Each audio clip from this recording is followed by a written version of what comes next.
Hey guys, I am going to record a video. I did my video chat at 10 with you guys in English and it recorded everything, but there's no sound. So everything I taught you, you cannot hear. So I'm just going to review basically figurative language really quickly because tomorrow's activity and today's activity, you need to have a refresher on it. So let's talk about simile really quick. So a simile is a type of figurative language where you're comparing two things using like or as. So for example, the jogger was as fast as a cheetah. So you just have like or as to compare two things. You also have hyperbole, and those are your over exaggerations, right? So I'm so hungry I could eat a horse. You're not really going to eat a horse, right? But that's just very exaggerating something. Personification, remember persons in the name, it's giving something that's an object that's not human, a human-like quality. So for example, the wind whispers through the trees. Well, the wind can't whisper, a person whispers, but you're giving it that person-like quality.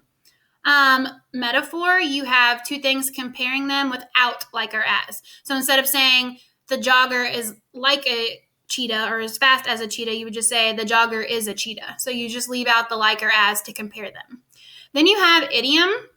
Idiom is your old sayings, right? Your old wise tales like time flies when you're having fun.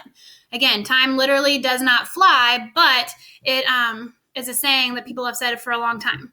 Onomatopoeia is your sounds. Think comic books. Bam, wow, pow, right?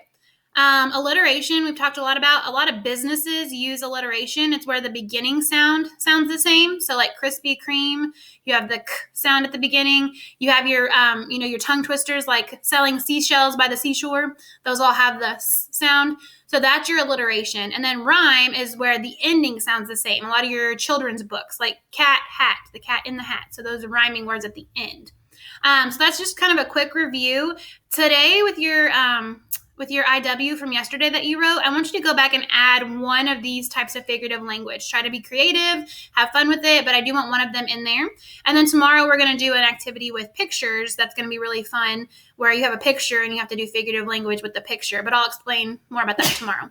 And then you have, I wanted to talk to you guys about your sentence types. So I'm going to just pull up my doc that I've been working on and just kind of talk about. So there's three. I know you guys have already we've talked a lot about compound, complex sentences, right?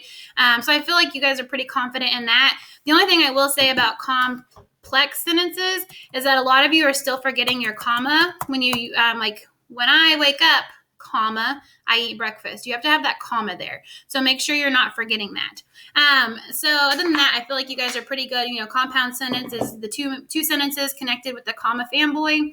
But I wanted to talk about the other three. So introductory phrase, don't forget introductory phrase is where you are introducing the setting, a time or a place. So you could say in the morning, comma, you have to have a comma there. In the morning, I eat breakfast. Right? Period. I didn't capitalize the I. All right, so that's an introductory phrase. You could say, in the yard, comma, we played football. So those are all introductory phrases that you would use. It's talking about a time or a setting or place, kind of setting up what you're going to talk about. So those are your introductory phrases. So let me put this.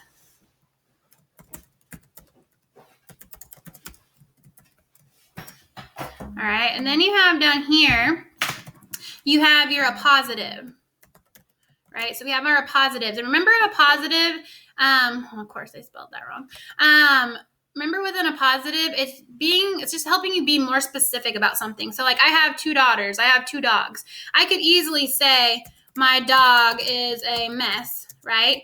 But you don't know which one I'm talking about. So I can add in here, my dog, comma, Leo, comma, is a mess. You have to have your, whatever your positive is in commas, right? So remember when you have it in a comma, that means you can take it in and out. If you don't, then it's not punctuated correctly. I could say Charity, comma, my oldest is Goofy, right? So I want you to make sure you go in and be more specific with something, okay? If you're talking about my students, I have a ton of you guys. So if I want to be specific, I could call out one student. So that's your positive. And then you have your interrupting Whoops. Interrupting transition. I know I spelled that wrong. Interrupting transition. Oh my goodness, I'm a hot mess today. All right, and so that's where you have a transition word that interrupts your sentence. So, my dog, comma, however, is in trouble. So I have my sentence. I'm pointing to my screen like you can see my finger. You have your sentence. So my dog is in trouble. That's a sentence, right? But you're interrupting that sentence with however. Your transition word has to be in these commas because again, you can take it in and out as needed.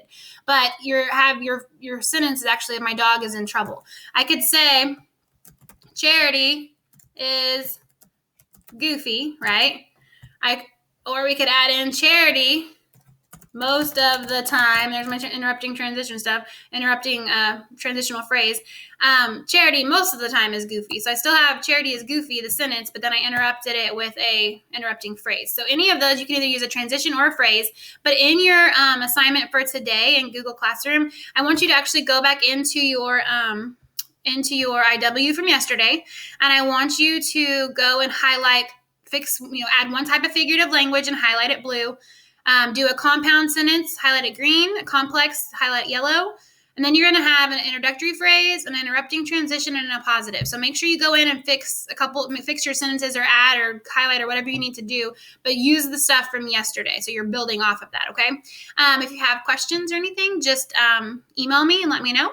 And then tomorrow, first thing, I will put in our assignment and do a screencast like I'm doing now to show you what to do for tomorrow's assignment. So have a good day. Sorry that I had a really good lesson and really good interaction, and I'm so sad that it didn't, I recorded, but that it didn't have sound. But I wanted to make sure you guys knew what to do for today. So if you need anything, let me know. Bye, guys.